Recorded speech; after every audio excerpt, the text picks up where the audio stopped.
അമ്പിളിച്ചേലുള്ള അമ്പർ മണമുള്ള ഇമ്പത്തരുണിയാൽ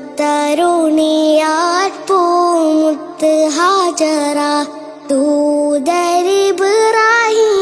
ആദരപ്പൂവിൻ്റെ അഴകേറും തങ്കപ്പൂതോ നാരി ഹാജറ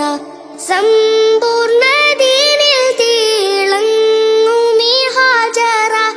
ത്യാഗങ്ങളേറെ സഹിച്ച ബി ഹാജറ ആരും പുകഴ്ത്തുന്ന തൂമങ്ക ഹാജറ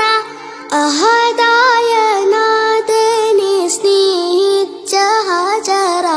സംസമിന്റെ ചരിത്രത്തിലുണ്ട് ഹാജറ സഫ മർവ കഥയിലും ബീവി ഹാജറ